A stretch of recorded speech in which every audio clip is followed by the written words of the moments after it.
simply by changing from the images you're using today to the images that we would provide to you, you can reduce your vulnerabilities by 98+% with almost no work required on your side. I mean, that's frankly the value prop of the whole company. This is Somaini's Trust Issues, and I'm Justin Somaini. Today, in episode 2, we have John Morello, CTO and co-founder of Minimus.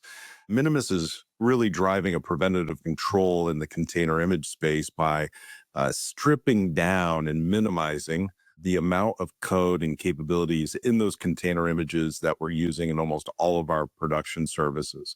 And as a result, minimizing or reducing 95, 98% of that code. And then, of course, all future vulnerabilities and issues that you have to deal with. Really excited about this. Really interesting space. And I hope you enjoy. John, welcome. Thanks for making some time for me today. Thanks for having me, Justin. Good to see you as always. So I heard you graduated summa cum laude in 3 years at school. Is that right? Or did I get that wrong? No, that is true. I don't know where you heard that, but that is true, actually. Is that? Yes, from LSU, I did. So not only did you graduate in 3 years, but you kind of crushed it. That's so basically you're kind of a smart guy. I apparently, I guess, good enough to do that at least. So you went off to work. Walk me through the career history. So I graduated, as you noted, I graduated from LSU in 2000, and it was a great time to graduate. It was like right at the .com bust, so it was a good time to be looking for a job if your degree was in tech, as mine was in information systems. So like I said, a great time to be looking for employment. And Microsoft had always been sort of my dream place to work, and I got the offer from Microsoft, which I was very excited about. And literally the next week, this was during the initial big antitrust trial that Microsoft had, and it was the initial ruling at the district court level that the company was to be broken up into 2 different companies, and so there was a lot of chaos and turmoil because of that.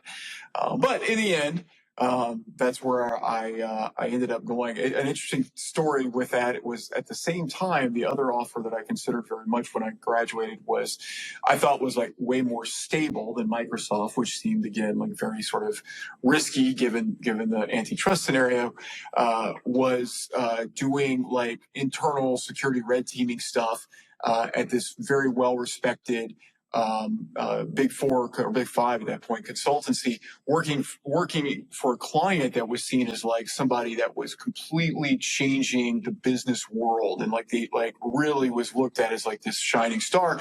The consultancy was Arthur Andersen, the client was Enron. So it just shows you how when when things seem like they're so sure, at some point you can be very wrong.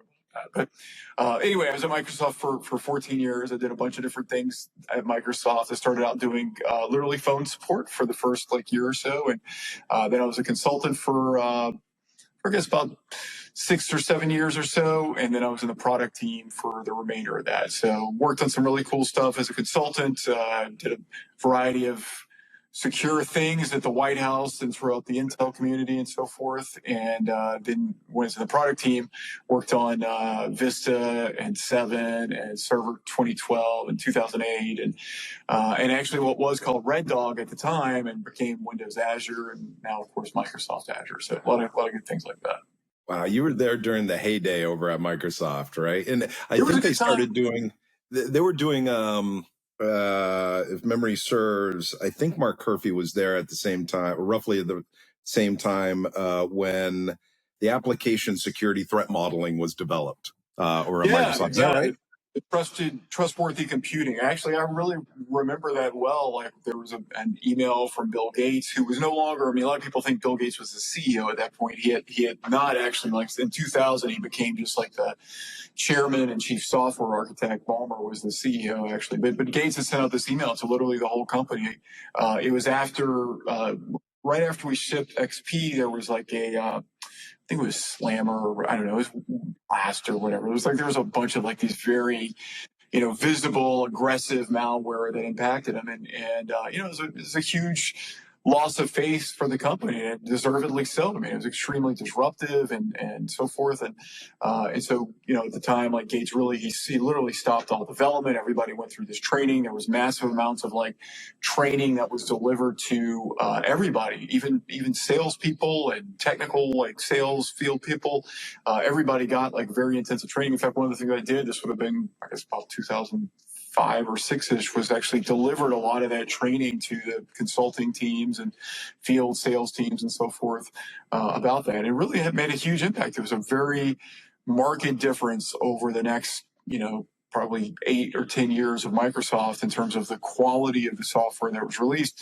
Unfortunately, like when Ballmer left, that whole effort was really de-invested in, and the company, like, honestly, I feel like lost its way a lot with that and went back to a lot of the same bad habits, and that led to a lot of like the really significant security breaches that they've had, including in their own online services, like the breach of Exchange and SharePoint that impacted so many like governmental organizations. Were just bad security practices, things that were that people knew better, that had been long known to be better, that just were shortcuts or carelessness that was taken and tolerated. So I think that since then they've at least I've seen that they're talking about like this secure future trust or something like that. They have some new initiative that seems to basically be the same as TWC was. It just shows you, like, if you lose focus on that and it's no longer a priority, then unfortunately bad things will start repeating themselves. Yeah, I mean, just kind of focusing on that a little bit. I was going to make a joke of while you were talking about the trustworthy computing and all the progress in that infamous email or letter that Gates sent out, and it was like, oh yeah, and since then we haven't had any problems, so it's been amazing. But I mean, then he kind of pulled the rug out from underneath me and kind of talked about how things did change. But and I mean, it makes sense. I mean, I wasn't there, so I can't really speak directly, but I always wondered what lessons we could learn from that kind of laboratory kind of experience where it's a true tops down push and focus on an initiative. And yet we still see, the challenges that we all face and everything of what can we learn from it? And it sounds like it's just focus and discipline and consistency versus anything else. Prioritization, I would say. Like what you said is true, but also the prioritization. I think to me the biggest benefit organizationally to having something like that is that there's no ambiguity about what is the priority. If it comes down to like, should I build this feature in this way and ship it faster, or build it at all, maybe for that matter, or should I do the thing that's the right thing from a security standpoint? It was very clear. It was unambiguous what you should do. And I feel like in a lot of cases today, at customers that we've worked with and other companies that I've been part of and have seen since then, there's a lot of lip service that's paid to it. There's a lot of people, nobody's going to go out there and say security is not important. But then you see the day-to-day decisions that are made, the things that are prioritized don't actually reflect that in the actions. And I think that's the biggest difference, is like, for people that are even, relatively lower level, sort of individual contributors, to feel empowered to say, no, this is not right. I'm like, we shouldn't ship this. We shouldn't do this. This is not a trustworthy way to deliver the service, whatever it may be. That clarity that came down from Gates really, made everybody feel like they were part of that and could make to take those stands. And I think that's a key thing, to be able to do that in an organization that's that large, especially. I honestly, I think that's a really, really important point where, I've been doing security quite a long time, and you always struggle at embedding it into the DNA of executives that own their functional domains and have them drive it, because security is always on the outside trying to get it done. But to have that tops down is really helpful in two regards: one, awareness, and two, sure, accountability, but also empowerment for the individuals to say, like, a lot of the coders and engineers that I know, they care about security, but they're also having that pressure from the product management, their management chain, for feature functionality. And so you're really caught in the middle, so to speak, where that empowerment could have solved a lot of things, but you just don't generally see it. It always falls one way or the other, right?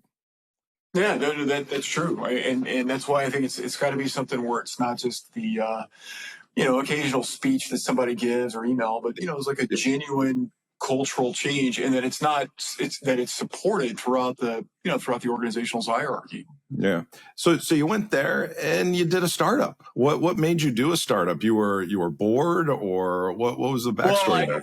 I left Microsoft in 2014. I was the chief security officer at this company called Albemarle, which is a S&P 500, like one of the largest lithium producers and just generally diversified chemical company. I did that for, I guess, for about a year and a half, and realized that, like, if you like technology, which I do, you should work for technology companies, not non-technology companies, because they frankly don't care about it. So at that point, I was looking to do something again more technical, and my good friend Ben Bernstein, co-founder for us at Minimus with team and myself. I've known Ben since about 2005 or six or so, something like that. He had just started Twistlock. Actually, at the time, it wasn't even Twistlock, I guess. It was focused on something entirely different with a different name. But he and I had talked a little bit when I was in my role at Albemarle, and then when they really started to decide they were going to do something with containers, I joined Twistlock as a CTO, as the second person that they hired, I guess. And so they're the whole, for the whole time, which was a lot of effort. Sometimes I look back and wonder how it all worked the way that it did, because honestly, like for the first 3 years of Twistlock, there was no other product manager. I was the only product manager, in addition to doing like all the technical sales and all the technical support and all those kinds of things. But it's just like it was a great, it was a great story. We by the time we sold the company in 2019, we had 40 something percent of the Fortune 100 as customers. It was every cabinet level agency, every DoD service was a Twistlock customer. Twistlock flies on the F-35. If you use the Starbucks mobile app, it's protected by Twistlock. If you stream Disney movies from Disney Plus, that's protected by Twistlock. I mean, a lot of really cool things that that we got to do. For me, one of the things that was really satisfying was that in Baton Rouge, is where we had our customer engineering organization, and so we had 17 people here that worked with customers literally all around the world. All those kinds of people that I was just talking about, helping them use the product, debugging issues when they had problems, and integrating it in their environment and so forth. And all those people have gone on now. They work at Wiz and Orca, and some work at SentinelOne now. I mean, some people have been through like several startups since then, which is it's cool, because some of them have told me that they'll talk to companies or talk to customers at their new company, and sometimes customers have asked them why it is when they have a cloud security problem that they're always talking to somebody in Baton Rouge, Louisiana. It's a cool story about how that came to be. Well, there's two things out of what you just said I thought was interesting. One, the CISO job was so painful, I had to get out after a year. It was like 18 months, but yeah, pretty much. 18 And then months. actually, like, I felt bad about it. I started looking up, like, what's the average CISO tenure? And it literally was like 18 months. Or I don't know if it still is, but at least at that point in time, it was. So I felt less bad about it, I guess, that I made it to like the median. Don't be. Well, just on that point, I think doing the gig is hard because you can make a bit of progress in the first 18 months, but to get those core processes, that takes time to really burn in. And depending on the company and where it is, it could be a short tenure, a long tenure, or just a whole bunch of different things. It depends, like we were saying with Microsoft too. It depends on like how serious the organization is about doing things. If people say, like, if the CEO says like cybersecurity is like an important principle, but then like they walk around using their own personal devices because they want to, and they're the CEO, so they can do that, and they don't have to like obey any other sort of like generally best practices that you want everybody to follow. It's hard for other people to take that seriously, and everybody observes that. Their direct reports see that and do the same things. Their direct reports, like just the best practices that you want to follow get watered down more and more. As the top line executives don't really live that. I completely agree. And I usually say everybody deeply cares and is concerned about security right up until you ask them for money or resources, and then Yeah, everything goes out the exactly. window. And so your point, and actually it kind of echoes back to Gates and that email and that top down kind of shift where, CISOs are kind of pushing string uphill, trying to get security implemented. And you have a lot of excuses and rationale from the other executives as to why it is not or why they can't do it, which is probably the same reason why they can't do employee reviews properly or other kind of functions in the Yeah, organization. well But said. yeah, I mean, it's really there. The other one is, which I didn't know about, the F-35 Raptor has containers running in it. I mean, there's aspects of it, of course, that are classified that I can't speak to, but this is Oh, actually sure, public, sure, sure. so it can be spoken about, which is the F-35 program. One of the key, because it's such an advanced aircraft, it's got a tremendous amount of what you would just consider to be sort of like normal IT stuff on there, like literally systems running Linux, running applications, written in C or Golang or whatever that are running containers in some cases. But the overall aircraft, of course, is extremely sophisticated, and it requires this very long maintenance, tail to be able to, maintain operational ability. And there's something that Lockheed built that's called the ALIS, the Automated Logistics Information System. That basically, like when one of these F-35s finishes flying, a sortie, and it goes into a hangar or goes to its base, they plug this thing in, and much as your phone, if it's connected to some network, starts sending a bunch of telemetry data. Similarly, the F-35 communicates back to Lockheed Systems and says, this part is worn to this degree, or this fluid might need to be replaced after 10 more hours of flying, or whatever, all these kinds of things.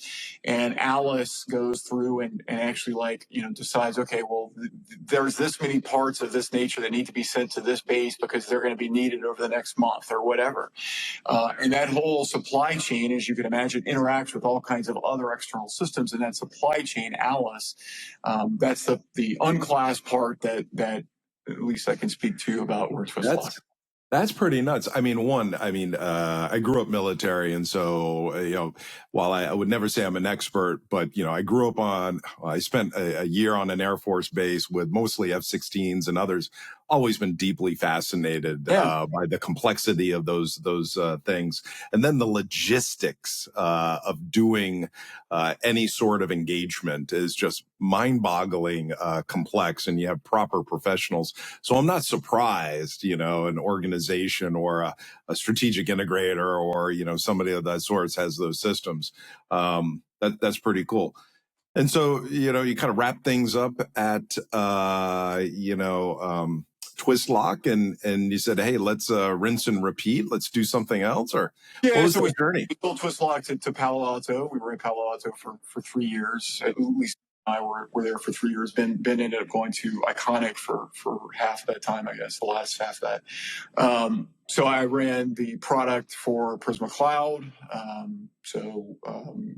think Palo's kind of shifted it. That's now they call it Cortex Cloud now, but there's from what somebody that's still, one of the Baton Rouge guys that still works at Palo has told me, like, there's still Twistlock. You literally see the Twistlock UI if you click a couple menus deep in there. So anyway, we did that, and then we started a new company. Initially, we were focused on something different. Like with startups, there's this whole ideation phase, and you try to figure out, like, what are things that you could do that might be really really impactful. Like, every startup, every bet is, you're not looking for something that's going to be like a reasonable, sane return over time and a stable business. You're looking for some kind of, like, crazy unicorn rocket ship.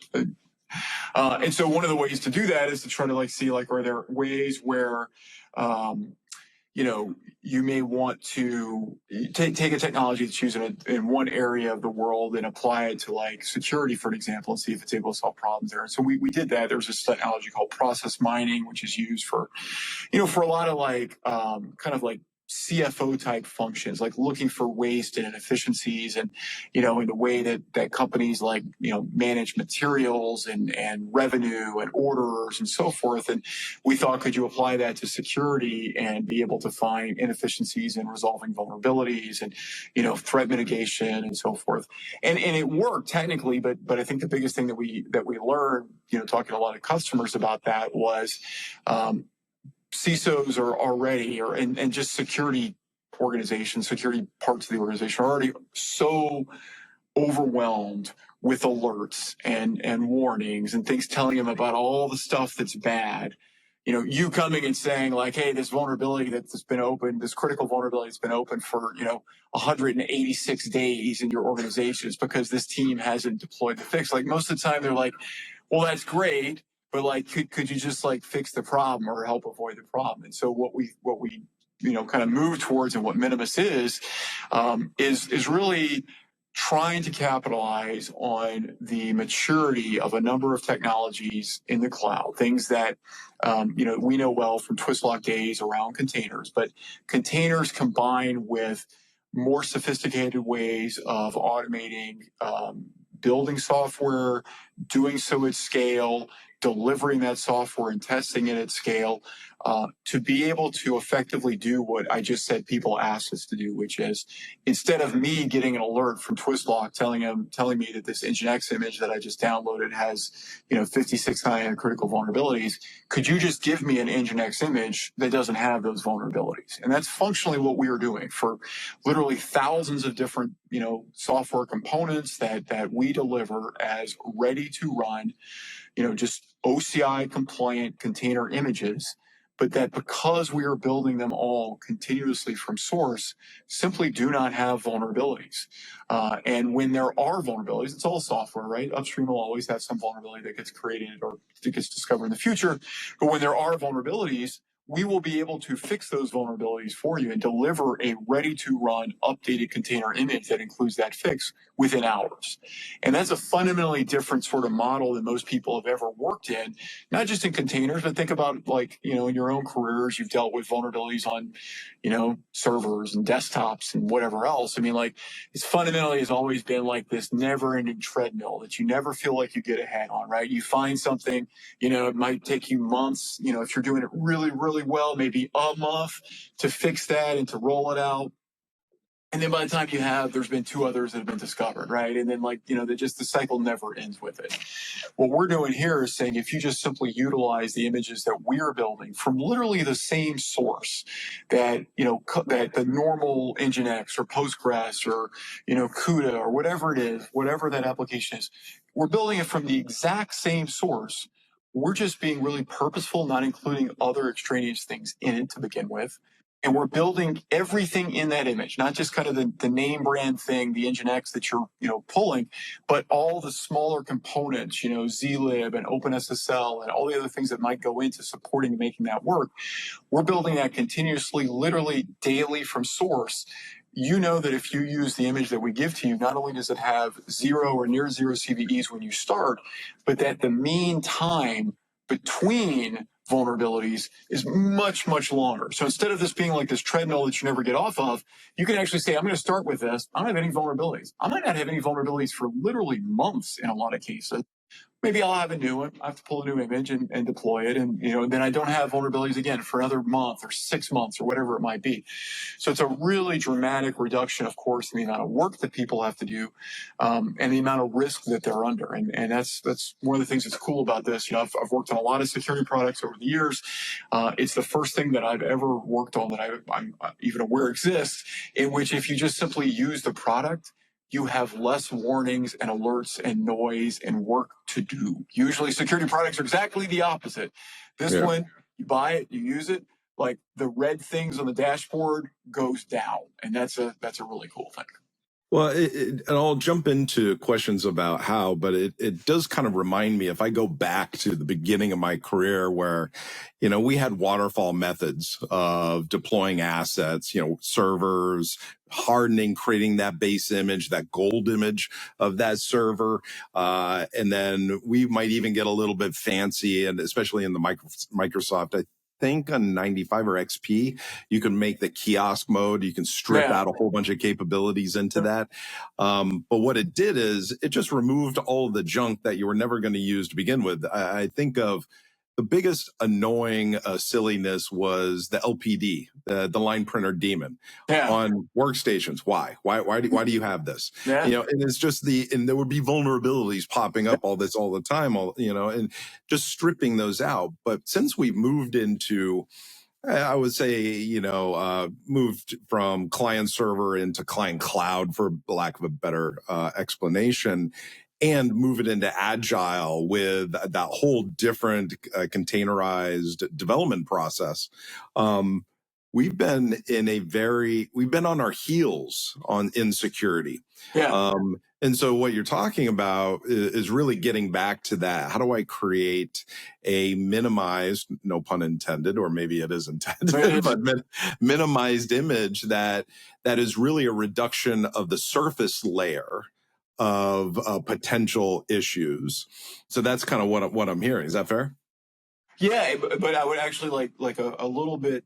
It's even actually a little bit better, maybe, than you're saying, is that you, as the customer, don't have to do that work. One of the things that the value that we provide is not only giving you these images that have zero CVEs, but we're giving you images that have already been hardened.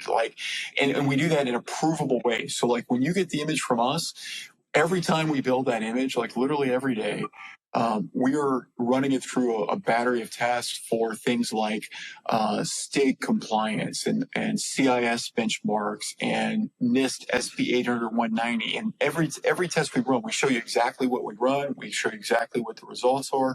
And we've already done the work, again, to remove those things that are not necessary to be in there. So for you as the end user, the real value is that you don't have to do that work yourself. You don't have to get the image from us and then figure out, okay, well, how do I strip stuff up? How do I harden it? Literally, you pull it from us and you just use it. You don't have to do that work, and you outsource that responsibility to us, and we're accountable for making sure that that's maintained in that way. And same thing with vulnerabilities. We have a very definitive SLA. 48 hours from the time that there is a vulnerability that's fixed, that's higher critical upstream, we will have delivered to our customers a ready to run image that includes the fix for that vulnerability. And that's something that basically nobody can really, practically do that on their own today. And the way that we built all this, there's no real black magic with it. I mean, it's just a lot of good software engineering about how do you build this across literally tens of thousands of individual software components that we're monitoring at the source repo level to then create, at this point, over 1,000 different images. How do you do that repeatably, reliably, do it at scale? And again, it's difficult work to do. And the value that the whole bet of our company is, if we can do that really well one time, and we can, make the value of that available for customers to subscribe to, they can far more cheaply than trying to do it on their own, get the value. And of course, if that's the case, then we can build a very good business. And that's the whole bet. So, I mean, if I'm going to put back on my CISO hat and go into any company, and these engineers, they can't be constrained. They're kind of like the hippies of IT. They're ideating and dreaming about solving problems, not necessarily obeying rules in a lot of ways, being obviously dramatic, overly dramatic. But so whenever we provide a capability, we want them to adopt. It needs to be kind of flexible for every silliness that they could bring to bear. I'm imagining that if I go to an engineer and say, oh, this is going to do your image, and they're going to give me 15,000 reasons why they need to have custom images because they do X, Y, and Z to that. Is that reality when you look across your customers in their base, or no? Well, I mean, like people's strongly held preferences are always reality, whether it makes sense or not, right? But we don't try to fight with that. So one of the features that we have in the product is you can take any one of these images that we've got, and if you say, look, I like what you guys do for Nginx, but I'm super smart and I built my application such that it requires curl or whatever, right? And that's not something that's normally in there. It's not in our normal Nginx image, but I want that in my image, right? Well, we provide this thing we call Image Creator, which is just a very straightforward way where either as code or through the UI, you can go there and say, look, I want to take the Nginx image that Minimus has, but I want to add curl to that, or any one of these thousands and thousands of other packages or that you want to have in there. So you basically go into Minimus and you create the recipe for that, what we call a custom image. Well, once you do that, we will continue to maintain and to build that image the same way that we build every other image that we already have that's available to everybody, but it'll only be available to you. But because we build it, it's all under, managed under our own SLA. All of the updates to that image happen just the same way, just as rapidly. We test it the same way. You get the same results from it. And that means that even in those cases where you said, look, I want to customize this in some way, it's very easy to do. But the key value is not only do you start with our image that has 0 CVEs versus, you look at like the official Python image literally has like hundreds of CVEs, the latest one today. But because we are responsible for building it, you can know that every time there is an applicable update upstream, we will just rebuild that image and make it available to you. And so it gets you out of the business of having to do pretty much low-level commoditized work of just like assembling a bunch of open source components such that you can then build and run whatever is like that little veneer of business application specific logic that, is why your company probably employs you, right? Like very few companies have the scale and need, unless you're Netflix or Meta or whatever, where they want you like doing a lot of like low level stuff around engineering infrastructure. Like most organizations, probably whatever, 493 of the Fortune 500 type, they really want their software developers to be focused on building things that make it easier for them to sell cars or dishwashers or make movies or whatever it might be. And spending a bunch of time like figuring out how do I, build Nginx with the tooling that I want is just like it's an annoying friction to that endpoint. And that's the value. It's like not only do we have all of these hundreds and hundreds of images that you can just use today, that the great majority of use cases for us is that. But if you want to customize it, you can do so and still not lose the essential benefit that we provide in that case. I'm kind of curious who your core customer is. Obviously, there's a security aspect to it, but I would imagine if I was a product manager, I would say, one, I need feature functionality. Two, maybe I emotionally care about security, but I'm being pressured on feature functionality.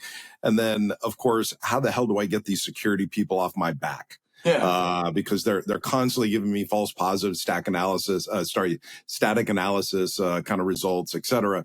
Do you see a pull-in from the engineers when you have this conversation, or the engineering community, the development community, or is it both? I'm just trying to understand. It's funny how often I get asked this question. It's really the same as it was with Twistlock, which is, I don't know if it's 50-50, but like a substantial portion comes from both.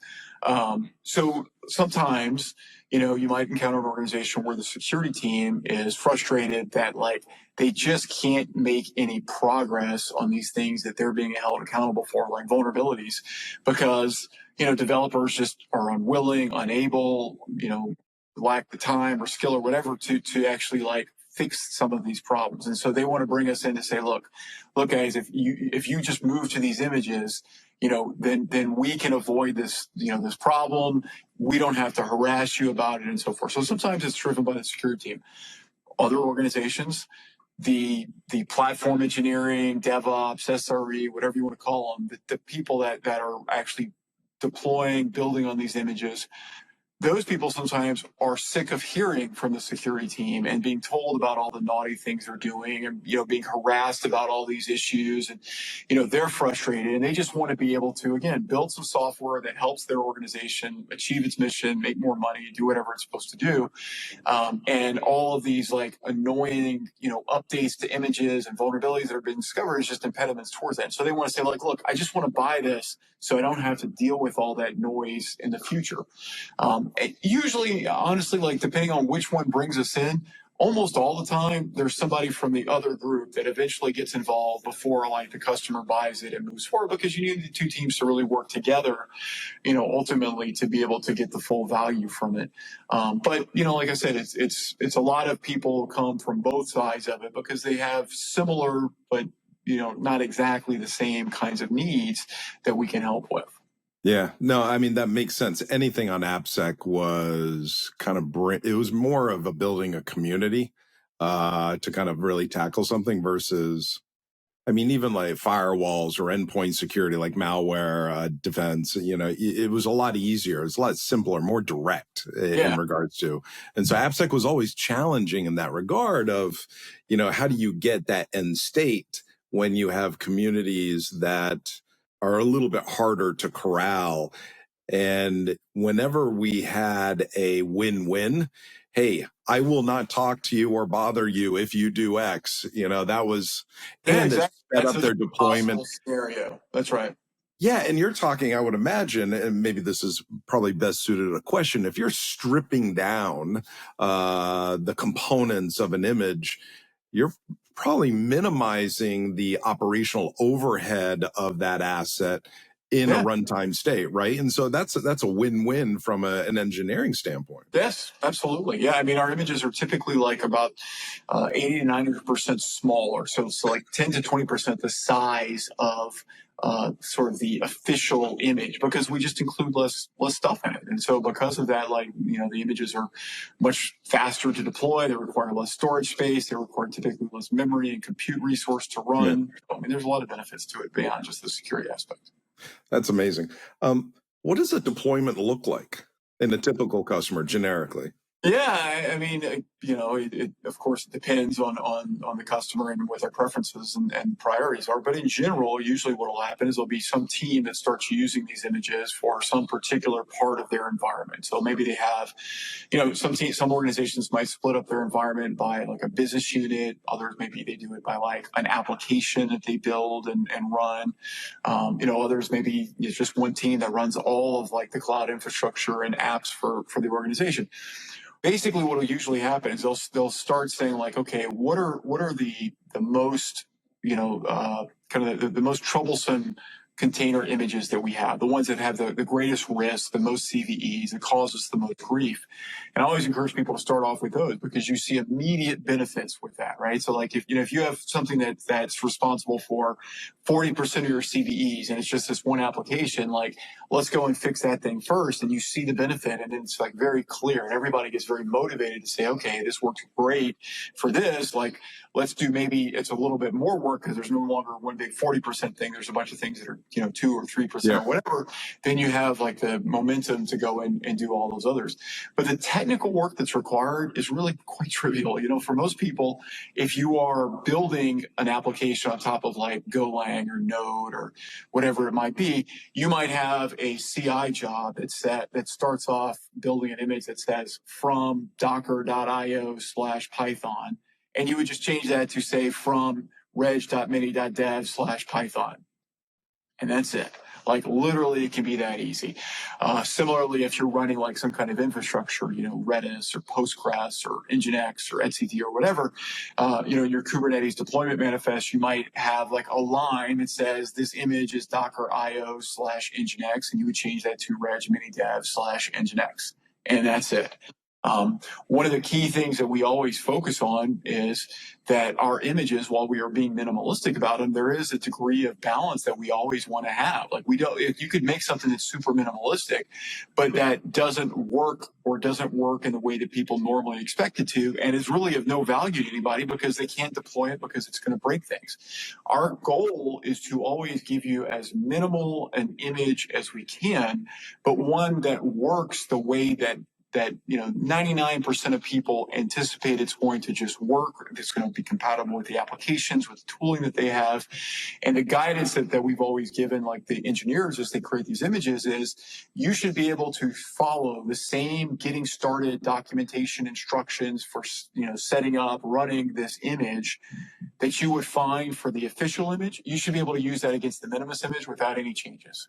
And that's the goal that we always have, so that even though that is 80, 90% reduction in the amount of stuff that's in that, and typically 100% reduction in vulnerabilities, the application, the image, the thing that you as a developer, you as the SRE care about, it still works the same. And again, the reason we can do that is literally the same software. We're building everything in it directly from source. So we're not forking it. We're not, running some kind of weird agent inside of it. We're not trying to proxy like system calls to it.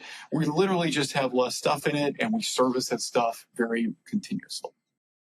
I would imagine that if I was in the development community, and I'm coding from concept to production, that development process, I might want to have some of those capabilities that are stripped out in a production land environment, right? And so is that concept, that intermediary, not as stripped down, but kind of stripped down? Is that great doable? question.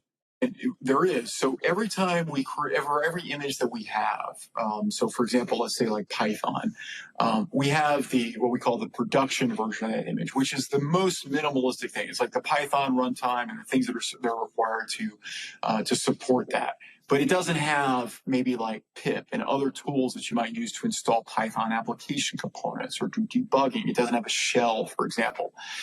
But every time we build an image, we also build what we call a dev variant of that image, which is the same thing, the same bits. It just has a little bit more functionality designed expressly to make it easier for developers to build, to test, to debug applications. And some people might use the dev variant of the image forever. Like there's no prohibition, there's nothing bad about it. It's just a little bit less minimized. So for example, for Python, that dev variant would include pip. It would include bash. It would include busybox and some applets, so that you have things like, less and grep and more, and, kind of standard utilities.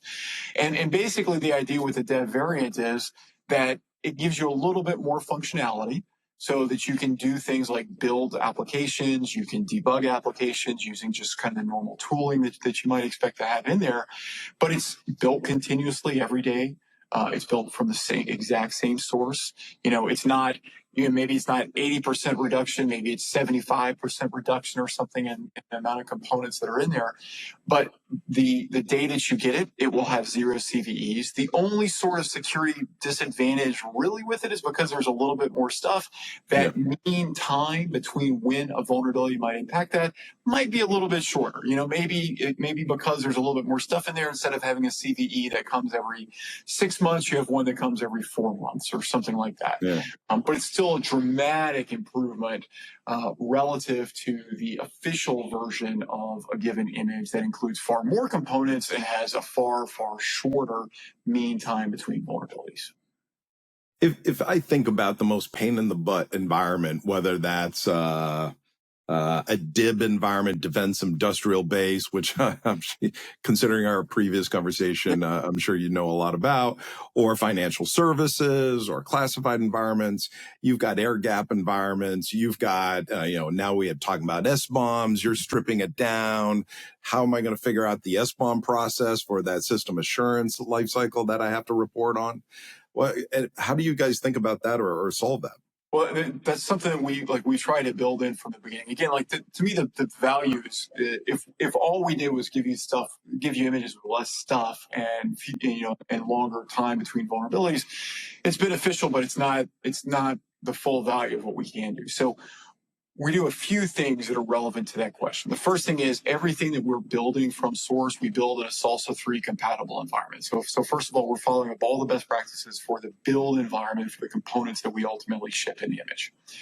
Secondly, as part of every image build job, as I mentioned earlier, there is a series of tests that we run through for things like NIST SP 800-190, the container security guide that we helped author during Twistlock, to validate compliance with all the requirements that are in there. The CIS benchmark for Docker, the DISA-STIGs that are relevant for there. If it's a FIPS image, to validate that only FIPS-approved cryptographic algorithms and key links are allowed to be used.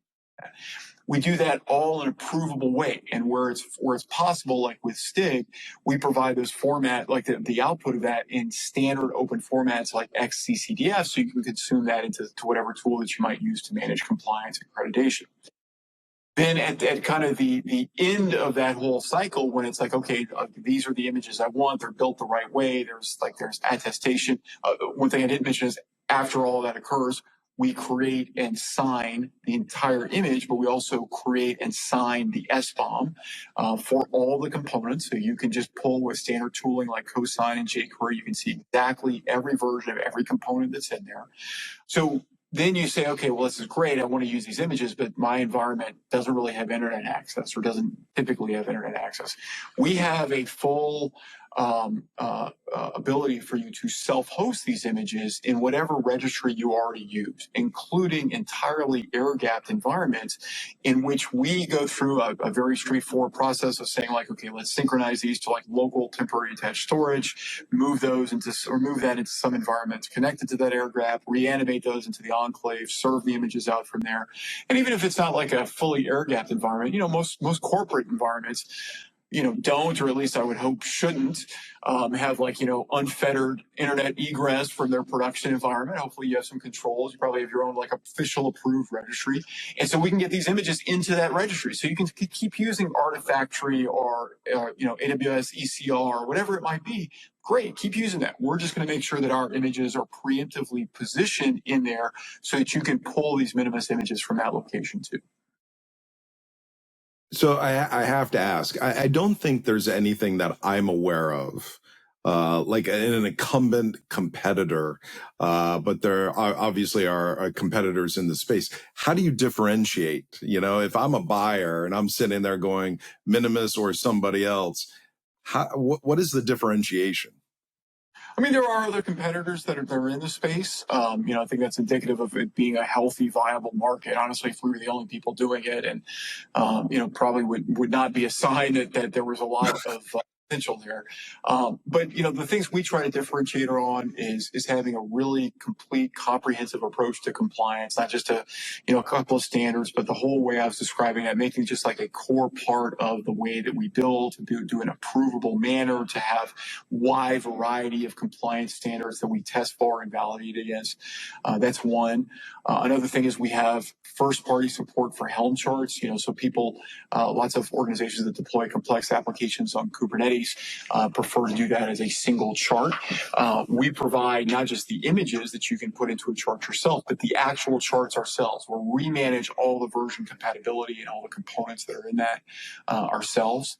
We've also done some work to really try to apply some of the knowledge and things that we know from just building security products over the years to make it easier for people to operationalize these images. So we just talked about the air gap support, the self-hosting support in general. But there's two other things that we do. One of them is we make it really easy for you to focus on which of these few vulnerabilities that do occur are really important for you to do something about. So, not only do we allow you to go in and a very nice UI in the product where you can filter by, CVSS and fixed status and which image and so on and so forth, but we also source threat intel from a variety of third-party open source commercial providers so that we can also help you include exploitability as one of the factors. So you can say, look, I don't have the bandwidth across my, Fortune 100 company to update every time there's a CVE. I just want to know when there are a high or critical CVE that's likely to be exploited. And with Minimus, there's no extra work. You don't have to buy data from somebody else, put into a spreadsheet or whatever. It's all right there. You can see it.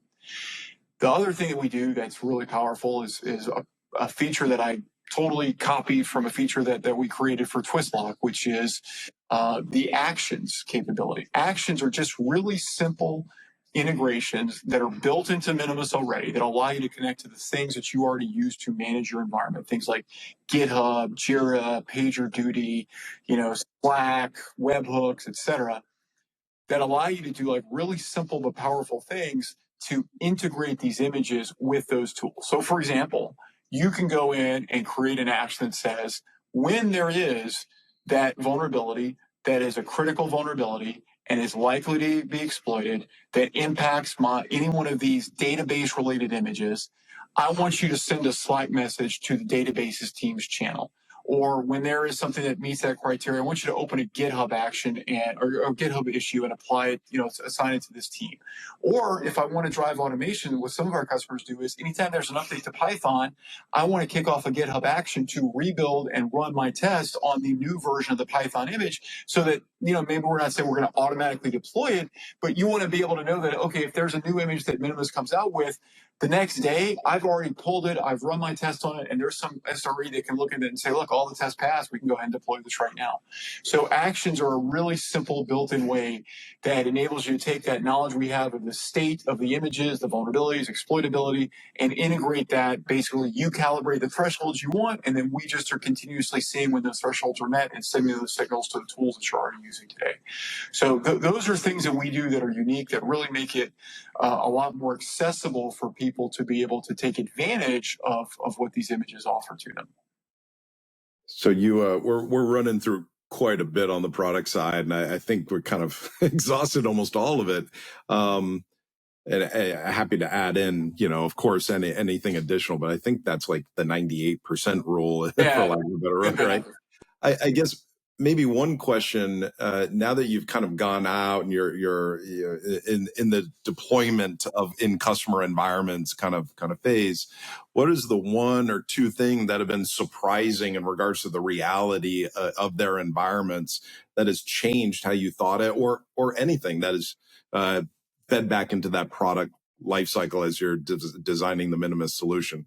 Does that question make sense, or should I restate it? Yeah, it does. I wouldn't say there's been things that have been like really shocking. I guess a few things that have been, maybe you could say a little bit surprising is that I feel like for a lot of organizations, they have, even though there's a lot more tooling available and the maturity of the products, the technology is a lot higher, a lot of organizations are still very early in their adoption and utilization of that sophistication, or even necessarily maybe even of containers in general, which seems kind of odd, given they've been fairly mainstream for 10 years. But there's a fair number of organizations that are just kind of getting to that point today. And there's also a lot that, even though, again, there's a lot of maturity within the ecosystem available for doing automated deployments and, red-blue environment, red-green and blue-green environments and deployments, and all the kind of like automation that you can do around CI/CD, where people still are very reliant upon like kind of manually creating Docker files and literally reaching into nodes and deploying things. Yeah, I mean, it's not like I said shocking. It's certainly not everybody, but there is a lot more of that I think people take credit for you or are willing to acknowledge. You get to something like KubeCon, and I think everybody goes to the keynote and sits there and waves or nods their head when they're talking about like, oh, when there's a vulnerability or there's a new package of something upstream, I have this whole thing. It automatically downloads it, deploys it, and tests it, and then pushes into production like 2 minutes later. Yeah. And the reality is hardly any like large organizations still operate, that way. Maybe not even because they're not, not because they're not skilled enough to do that technically, but just because there's so much sort of risk aversion and, and organizational barriers to doing that. And so, we always try to have products that are a balance between like, what are all the capabilities that the technology enables and what is actually usable and deployable and aligned with the way that people prefer to operate, whether or not that's the sexiest, newest way that technology can be used, but really something that is genuinely useful and beneficial to real customers and like real sort of operating models. That's it. Well, hey, John, I just really want to say thank you. I really appreciate your time. It's always a pleasure to listen to you speak and talk very depth. It's a privilege, and thank you for that. Well, same, man. I always enjoy talking with you as well, and I appreciate you having us on, and be happy to talk with any of your listeners or viewers about the product. Thanks to my guests for joining and to all of you for listening. If you want to connect with any of my guests, reach out to me on LinkedIn. I promise I'll trust it's real. If you enjoyed this episode, a 5-star rating genuinely helps. Quick note, we don't take sponsorships. This isn't a pay-to-play. Integrity matters here. But if you want to support what we're doing, consider donating to the National Center for Missing and Exploited Children, NCMEC, instead. You can find the donation link in the show notes for our hero page. They need it more than I do, and honestly, helping others is all the payment I can ask for. This podcast is produced and hosted by Justin Somaini, editing by Daniel Romeros at Dr. Podcasts, music by Aiden Somaini, and branding by Juan Branding. Thank you, and have a great day.